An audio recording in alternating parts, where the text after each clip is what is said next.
rasaabka gobolka Gabiley Xamse Maxamed Cabdi gudoomiyaha degmada Togwa Jaale gudida ganacsatada ayaa si wada jira maanta u dhagax dhigay wado halbowle ah oo laga hirgelinayo gudaha degmadaasi Togwa Jaale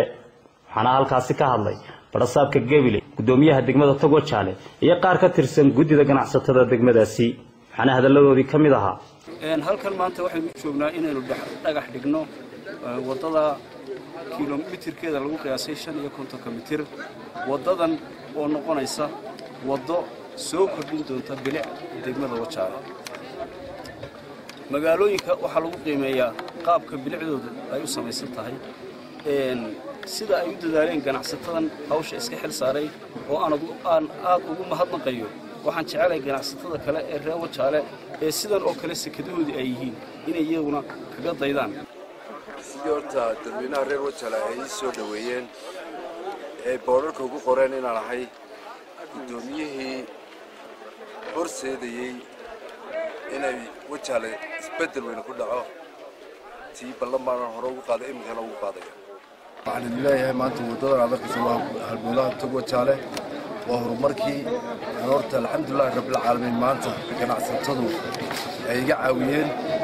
aan kuna bilaabay idinkana waxaan iga rajaynayaa inaan biska inoo qabano oo inta in ka badan ba aynu qabano aynu maanta dhagax dhiganaa wado 550 mitir ayaynu maanta dhagax dhiganaa oo halbowlihii degmada ah waxa waajib inagu ah oo anaga waajib inagu ah hadaan maamulkii nahay inaanu ka shaqeyno horumarka degmada tii oo markaste muxuu ahaa nagu joogo ama nagu ilaalinayo barsaabka gobolka Gabiley Xamse Maxamed Cabdi iskaashado oo iskaashi lagaga baxo hawl kastoo jirta waxaan leenahay maamulka magaalada waxaan ku codsanaynaa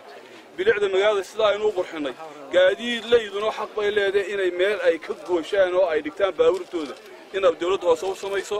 wadooyinkana la hagaajiyo magaalada meelaha kale wadadan la midkaana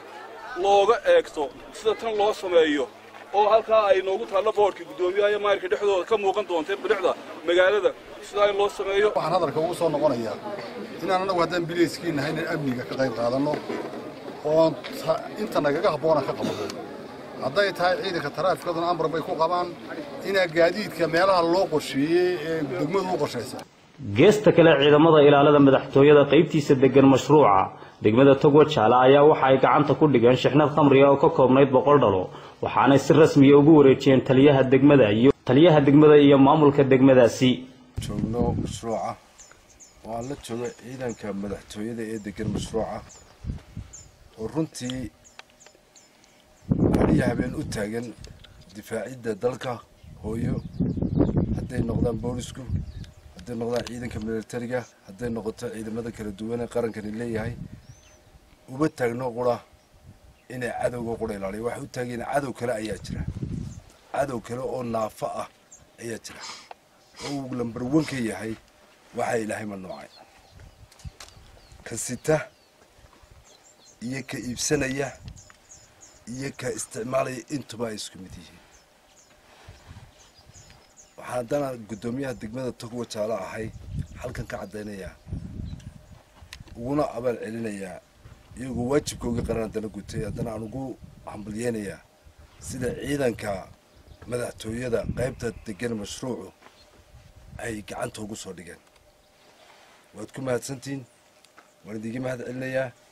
garabkiina ayaan taaganahay sida 24 hours afrilaadka saacadood aad ugu soo jeedaan dalkiina hooyo farsamooyinkan hortiina taaleed aragtaan maaha mid nooc maaha waxa weeyaan wadaad baa la iska soo dhigay waxa la iska soo dhigay baal dumar waa la isku soo bixiyay de imkana waa arkaysaa khudradii bay maraysaa in khudradii lagu soo guro baalkii ayuu maraya waa ka sidaas isugu dhex jiray markii ciidanku joojiyay waayo waa khudradaas sida buu de waa taas oo adiga arko gaariga buux ilaa gaariga buuxa macnaha mar walba waxa ay isku dayayaan nimankan daroogada ka shaqeeya inay la yimaadaan xirfad dheeriya annagu maadaama gacanta ku hay aad iyo aad baan ugu habnaysaa adigu timaadeen iga soo gudoomaysaan